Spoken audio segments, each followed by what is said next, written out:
Good day sa ating mga katropa. Napadayo nga tayo dito sa may Bulacan. May ginire-repair tayo. May kita nyo dyan sa screen, no? F2 error. Ang brand nito mga katropa, Unitec. So ilang technician na raw yung tumingin nito. Sabi ni customer is wala daw mahanapan ng parts. Ang sabi pa nga ng isang technician is palitan na ng buong unit.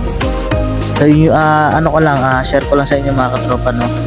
Kahit anong brand ng aircon ngayon, kahit ano pang tatak, so may makukuha tayo na spare parts yan. Kasi halos karamihan sa mga aircon ngayon is yung mga brand lang yung pinapalitan or nilalagay lang nila yung pinakapangalan.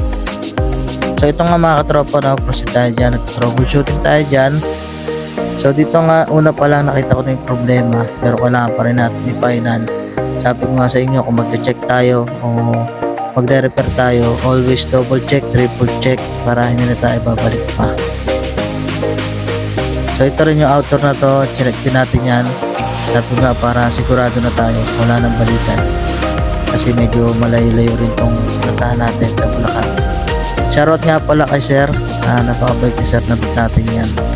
At may binibigay siya sa atin na magandang opportunity. So i-grab natin yan, pag-uusapan na namin sir. Shoutout pala kay Sir Ruby. Yan, so tara mag-troubleshoot tayo dyan. Tapos punta na tayo sa loob.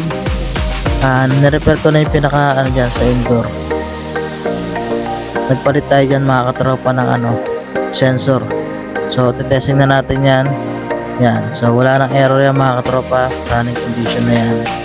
So F2 error, huwag tayo mag-base lang sa sensor. Marami rin pinagagalingan. So sana nakatulong. Thank you and God bless.